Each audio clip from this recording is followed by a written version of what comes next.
Louvado e exaltado seja o nome do Senhor Jesus para todos sempre. Série bíblica Parábolas de Jesus, desvendando os mistérios do reino. A parábola do rico e do Lázaro. E hoje nós vamos meditar no versículo 25 com o título Uma lembrança aterradora. E diz assim a palavra de Deus: Disse, porém, Abraão: Filho, lembra-te de que recebeste os teus bens em tua vida, e Lázaro igualmente os males. Agora, porém, aqui ele está consolado, e tu em tormentos. Você tem boa memória? Você lembra o que marcou a sua infância, a sua adolescência e a sua juventude? Do que mais você sente saudade ou se envergonha? O que você faria ou deixaria de fazer se pudesse voltar ao tempo?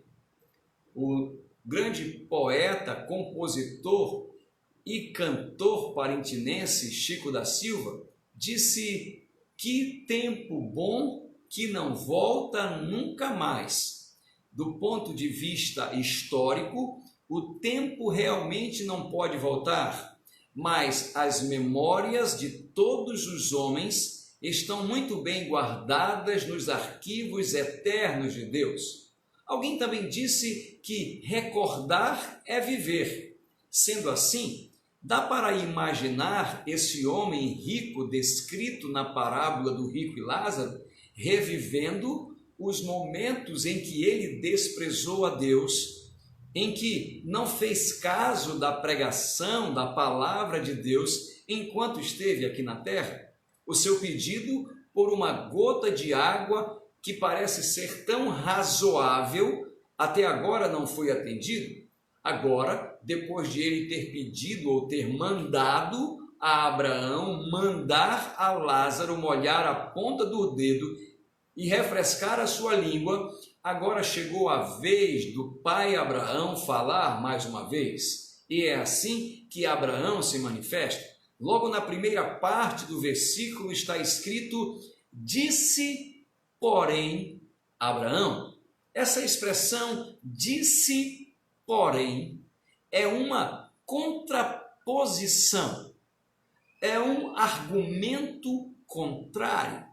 Mesmo que olhemos para a situação desse homem rico no inferno e os nossos corações comecem a lamentar e a se entristecer com a situação dele, e não apenas a situação dele, mas a situação de todas as pessoas que estão no inferno, é importante que o pai Abraão, que é a figura de Deus nesta parábola, se contrapõe, dá um argumento contrário, porque dentro dessa argumentação é importante que nós nos lembremos que muitas vezes nós esquecemos daquilo que somos, daquilo que fazemos, daquilo que dizemos, e é necessário que Deus traga à nossa memória a nossa vida ou alguns momentos da nossa vida para que nós mesmos nos convençamos de que aquilo que estamos plantando e vivendo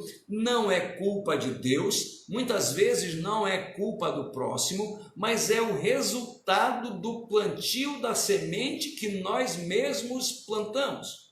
São 3 as aterradoras lembranças que nesta noite vão servir para nos ajudar a viver de uma maneira melhor.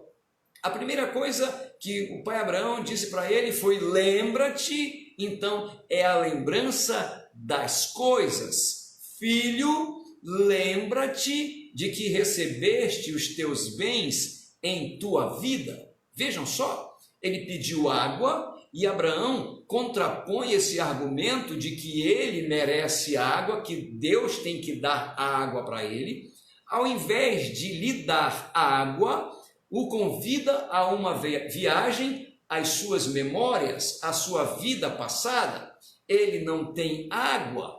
De repente ele poderia achar que está sendo injustiçado. Eu sou um homem rico, eu tenho muitos patrimônios, as minhas roupas são de qualidade. Como é que pode eu passar para a eternidade e não poder tomar uma gota de água? Então ele pode estar se sentindo injustiçado. Mas nos registros divinos constava inúmeras bênçãos que ele havia recebido. E é exatamente aqui que levanta-se duas questões. A primeira diz respeito aos bens em si. Recebestes os teus bens, disse o pai Abraão para ele. O início da história conta como esse homem vivia aqui na terra antes de morrer. Ora, havia um homem rico que se vestia de púrpura e de linho finíssimo e todos os dias se regalava esplendidamente. Essa era a vida dele, foi assim que ele escolheu viver. Noutras palavras, Deus está dizendo pela figura de Abraão: eu abençoei você, eu dei a você a oportunidade e as condições de você ser um homem rico e você enriqueceu. Você está reclamando do fogo, você está reclamando do calor, você está reclamando da falta de água, mas você tinha tudo e não soube administrar na hora correta. A segunda questão diz respeito ao maior presente que Deus nos deu, que é a própria vida. Diz o texto: lembra-te que tu recebestes os teus bens em tua vida. Olha só que coisa interessante.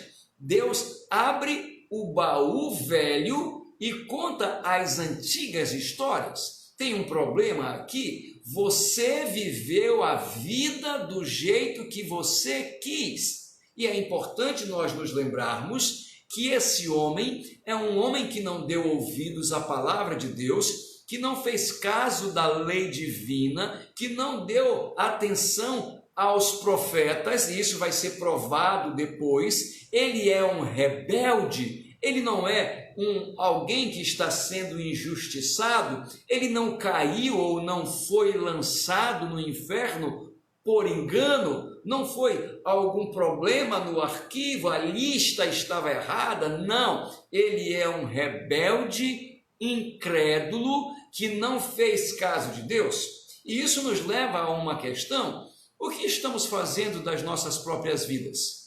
Na eternidade, os que se perdem têm plena consciência da vida passada. É interessante isso, quando o pai Abraão diz para ele: lembra-te que em tua vida recebeste os teus bens. Isso é importante. As pessoas que estão no inferno, elas não estão dormindo, elas não foram exterminadas, elas simplesmente não deixaram de existir. Essas pessoas estão conscientes, elas têm a faculdade mental e têm a memória, elas podem se lembrar da sua vida passada, que é a nossa vida presente aqui. É importante também que dentro desse contexto nós nos lembremos que não há nenhuma injustiça da parte de Deus. Nós não temos por que reclamar de Deus. Há um outro ensino aqui que já foi descrito em Mateus 6,5, que diz o seguinte: e quando orares, não sejas como os hipócritas, pois se comprazem em orar em pé nas sinagogas e nas esquinas das ruas, para serem vistos pelos homens. Em verdade vos digo que já receberam o seu galardão. Olha que coisa interessante. O Senhor Jesus disse que todas as vezes que nós fazemos alguma coisa, mesmo que nós tenhamos a intenção de fazer isso para Deus, mas se também no nosso coração tem o interesse de recebermos um reconhecimento humano, aplausos, elogios, que as pessoas nos admirem, a palavra do Senhor Jesus diz: em verdade vos digo que já recebestes o teu galardão. Alguém que buscou aplauso humano, reconhecimento humano, tesouros terrenos, não pode esperar receber aquilo que Deus havia lhe preparado na eternidade. ele já recebeu o seu prêmio em vida, e é por isso que o pai Abraão está dizendo para ele: lembra-te que tu recebeste os teus bens na tua vida. Em outras palavras, você já recebeu o seu galardão aqui. Não existe nada mais na eternidade para você. Aqui temos um grande alerta, não apenas para nós que somos pastores, mas também para todas as pessoas que são crentes. Nós, como pastores e crentes, de forma alguma podemos trocar os benefícios do reino dos céus pelos reinos da terra ou pelos benefícios da terra. Nós não podemos trocar o reconhecimento e o galardoamento que os cristãos receberão no céu para recebermos aqui elogios ou presentes ou reconhecimento puramente humano. Já receberam o seu galardão, disse o Senhor. Então, aquele que trabalha para ser reconhecido pela própria igreja, aquele que trabalha para ser um ilustre reconhecido pelo mundo e para viver em paz com aqueles que estão no poder, que não querem tocar nos assuntos de Deus para não ocupá-los ou para não se ofenderem, o Senhor Jesus disse: você já recebeu o seu galardão. Quando Deus nos dá algo, devemos usá-lo para a glória de Deus, para a expansão da obra de Deus, para o bem da nossa família e para ajudar as pessoas que são necessitadas. Muitos cristãos usam os seus bens para o seu próprio prazer, e esta é a razão porque Deus tem dado tantos bens para tantas pessoas. Será possível que Deus está enriquecendo alguns cristãos para que eles simplesmente vivam melhor do que os outros? Isso é um alerta para todos nós. Quando usamos os bens e a vida que Deus nos deu de forma correta, sentimos paz em nossos corações e temos paz com Deus. Mas quando fazemos uso ou mau uso das nossas próprias vidas e daquilo que Deus nos deu, essas coisas irão se transformar em lembranças ruins que voltarão para nos assombrar. A segunda lição é a lembrança das pessoas. Lembra-te, pois, que em tua vida recebeste os teus bens. E aí, pai Abraão cita uma pessoa, e Lázaro igualmente os males. Olhe, mais uma vez o nome de Lázaro é citado, mas desta vez quem cita Lázaro não é o rico. Agora quem cita o nome de Lázaro é o próprio pai Abraão.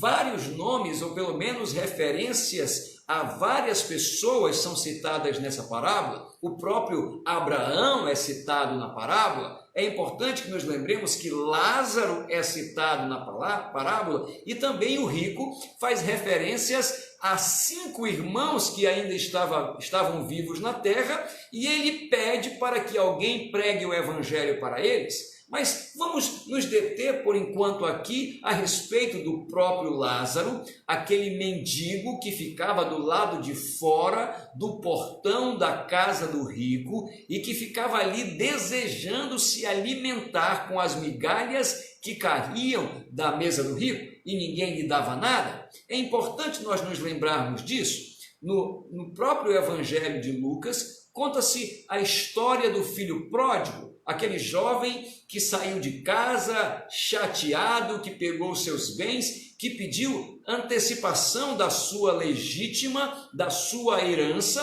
e foi embora gastar tudo do jeito que ele queria. O texto bíblico de Lucas, capítulo 15, registra que depois que ele desperdiçou todos os seus bens, ele começou a padecer muita fome, e no meio daquela grande necessidade que ele estava, veio à sua memória algumas lembranças, e ele citou o seguinte: e tornando em si, diz o texto, disse: quantos jornaleiros de meu pai têm pão em abundância, e eu aqui pereço de fome. Levantar-me-ei e irei ter com o meu pai, e dir-lhe-ei: pai, pequei contra os céus e diante de ti, não sou digno de ser tratado como teu filho. E aí o texto segue. Eu quero destacar aqui que as memórias do pródigo o fizeram retornar para casa. Ele lembrou-se do amor de seu pai, da comida que era servida na mesa, do caminho de volta para o seu lar. Restou-lhe ainda tempo de reconhecer os seus erros e de se arrepender de seus pecados, de receber como troca do seu arrependimento o perdão. Mas nem sempre as histórias dos pródigos terminam como terminou a história daquele pródigo. Por exemplo, este rico é um pródigo que não voltou. Alguns vão para o mundo e não voltam mais, morrem pelo caminho, desperdiçam seus bens e as suas vidas e, o pior de tudo, desperdiçam a oportunidade de salvação. Mesmo na eternidade passada, que é o presente nosso, suas mentes não terão sossego. Precisamos olhar para os sofrimentos das pessoas que estão ao nosso redor de uma maneira diferente, como o rico não olhou. Devemos olhar para aquilo que Deus nos deu de uma maneira diferente, como o rico não olhou. E sabe o que aconteceu? As pessoas que sofriam ao redor da sua casa, o próprio Lázaro se transformou em um fantasma nas suas lembranças e voltou para o atormentar. O que Abraão está dizendo para ele é: todos nós, somos responsáveis pelas escolhas que fazemos. Você, rico, no caso do rico, ele fez escolhas erradas para qual uso iria fazer dos seus bens. Ele fez escolhas erradas de como iria viver a sua vida e agora ele está colhendo os frutos da árvore que ele mesmo plantou. Eu lembro-me aqui da palavra do gladiador, do filme Gladiador, Máximos, quando ele diz: o que fazemos na vida ecoa para a eternidade. E isso, mesmo que não tenha sido citado ou uma citação da Bíblia, também pode ser tido como verdade, porque Deus nos fará lembrar e Deus nos chamará à responsabilidade. Nós teremos que prestar contas diante de Deus, não apenas daquilo que fizemos, como daquilo que falamos e pensamos. Deus nos fará lembrar de tudo. Nós chegamos, então, à terceira lição, a lembrança das Escrituras. Agora, porém, aqui ele está consolado e tu em tormentos. Percebam que há uma divisão muito grande aqui. Abraão faz referência de que ele, Abraão, ou pai Abraão, está em um lugar e o rico está no outro. Abraão estava no paraíso e o rico estava no inferno. É importante que nós nos lembremos disso. Agora a questão é, mas por que esta citação exatamente agora? É porque isto é um julgamento, é um sentenciamento divino. Muitas vezes nós achamos que para Deus sentenciar uma pessoa para o céu ou para o inferno, as pessoas precisam fisicamente estarem na presença de Deus. Percebam aqui esse fato da parábola. Pai Abraão está no paraíso e o rico está no inferno, e mesmo assim eles estavam conversando. Houve um sentenciamento.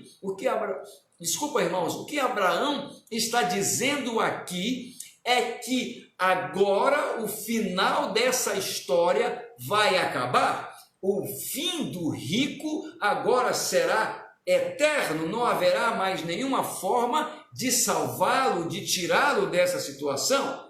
É importante nós nos lembrarmos das palavras do nosso Senhor e Salvador Jesus Cristo, porque aquele que quiser salvar a sua vida, perdê-la-á, e quem perder a sua vida por amor de mim, achá-la-á. no verso 28 e 29 do capítulo 16 de Lucas, o rico pede para alguém pregar a palavra para os seus familiares. Abraão, ou o pai Abraão, evoca as escrituras sagradas. Pai Abraão diz: eles têm Moisés e os profetas, ouçam-nos. Aí você fica pensando, mas como é que poderia Moisés e os profetas pregarem para os familiares do rico?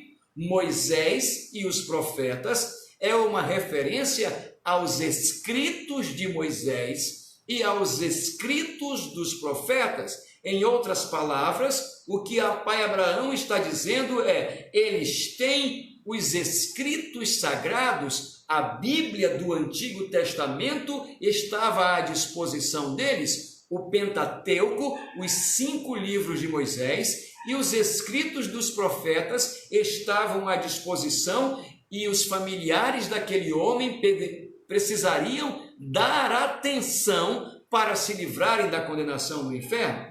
Eu lembro-me também das palavras do apóstolo Paulo em Gálatas 6:7, quando diz assim: não erreis, Deus não se deixa escarnecer, porque tudo o que o homem semear, isso também ceifará. E agora o rico estava recebendo ou estava colhendo o sentenciamento eterno da sua alma, do seu espírito. Ele seria banido para sempre da presença de Deus, porque tinha pensamentos equivocados a respeito de Deus. Tem muita gente que acha que Deus é um velhinho gagá que cederá diante dos pedidos desesperados dos perdidos no inferno, diante do sofrimento eterno das pessoas. Então aquele velhinho gagá vai se arrepender do sentenciamento que fez e vai mudar de ideia e vai tirar todas as pessoas que estão no inferno e vão dizer para elas: não, eu acho que você já sofreu demais, venha para o céu. Isso é um grande engano. Deus é amor, mas também Ele é justiça. E eu quero citar para vocês, levando em consideração que o pai Abraão evocou no Antigo Testamento, eu vou citar para os irmãos 3 versículos que falam sobre a justiça de Deus, a posição de Deus quanto à sua justiça. O primeiro versículo é de Êxodo 34:7, que diz assim: que guarda a beneficência em milhares, que perdoa a iniquidade e a transgressão e o pecado, que ao culpado não tem por inocente, que visita a iniquidade dos pais sobre os filhos e sobre os filhos dos filhos até a 3ª e 4ª geração. Percebam a expressão que ao culpado não tem por inocente. Também em Números 14:18 está escrito: o Senhor é longânimo e grande em misericórdia, que perdoa a iniquidade e a transgressão, que o culpado não tem por inocente, e visita a iniquidade dos pais sobre os filhos até a 3ª e 4ª geração. Em Naum 1:3 está escrito: o Senhor é tardio em irar-se, mas grande em poder, e ao culpado não tem por inocente. O Senhor tem o seu caminho na tormenta e na tempestade, e as nuvens são o pó dos seus pés. 3 versículos tirados de 3 livros diferentes, com o conceito igual: ao culpado não tem por inocente. Deus é diferente dos juízes da terra que encobrem o erro e fazem a injustiça. Tem o culpado por inocente e o inocente por culpado, mas não é isso que Deus faz. Quem é culpado, quem é inocente, é inocente. Mas percebam que nesses 3 versículos também é de uma forma ampla desenvolvido a ideia de misericórdia, de longanimidade, de Deus perdoador, de Deus que está disponível para socorrer, para perdoar, para deixar os pecados para trás, enquanto as pessoas estão vivas aqui. Mas quando elas morrem, ele não tem na eternidade o culpado por inocente. E só para que você tenha plena convicção do que eu estou falando, não existe uma pessoa sequer que esteja no céu que não tenha recebido o perdão de Deus dentro dos critérios da justiça divina. Também não existe nenhuma pessoa que esteja no inferno que tenha recebido de Deus um sentenciamento justo, tendo sido essa pessoa inocente, e Deus a teve como culpado. Isso é impossível, porque Deus é justo. Lá no inferno não tem inocentes, só tem culpados lá, e isso acaba com qualquer possibilidade de revisão de pena, de reversão de pena. É game over, é final do jogo, é final da história. Para finalizar essa palavra, eu gostaria de fazer algumas perguntas que servem também para mim. O que estamos fazendo com as nossas vidas? Como está o nosso relacionamento com Deus? Qual lugar Jesus Cristo ocupa em nossos corações? O que temos feito com os recursos que Ele tem nos dado? Isso são coisas importantes que nós devemos lembrar. A Bíblia diz: filho, lembra-te de que recebeste os teus bens em tua vida, e Lázaro de igual modo os males. Agora, porém, aqui ele está consolado e tu em tormentos. 3 lembranças aterradoras: lembrança das coisas, dos bens, lembrança das pessoas com quem se relacionava e lembrança dos escritos divinos que acabaram sendo uma sentença condenatória eterna para ele. Lembre-se do que você tem feito. E se você se lembrar que precisa pedir perdão a Deus por algum de seus pecados, não perca tempo enquanto há tempo para se fazer isso. Não permita que, por causa de memória ruim ou por causa de coração endurecido, você não se apresente diante de Deus e peça misericórdia pela sua vida. Que o Senhor te abençoe rica e abundantemente e te livre de todo e qualquer tipo de mal.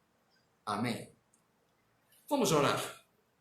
Pai, muito obrigado pelo teu amor, graça e misericórdia. Muito obrigado porque tu és um Deus justo, um Deus santo, um Deus que não se agrada com a injustiça. Muito obrigado porque tu tens o inocente por inocente e o culpado por culpado. Obrigado, Senhor, porque nós, os teus filhos, que éramos culpados, fomos inocentados, porque cremos em Jesus Cristo como nosso único e suficiente Salvador, e Ele, pelo seu sangue, nos justificou. Muito obrigado por podermos receber de Cristo e em Cristo o perdão e a salvação. Abençoa todo aquele que ouvir esta palavra, para que busque em suas memórias aquilo que precisa ser, ó Deus, confessado e perdoado, para que não chegue na eternidade e tardiamente seja chamado a atenção por Deus por algo que deveria ter sido feito aqui. Louvamos e exaltamos o teu nome para todo sempre, no nome precioso de Jesus. Amém. Que o Senhor te abençoe rica e abundantemente e te livre de todo e qualquer tipo de mal. Amém.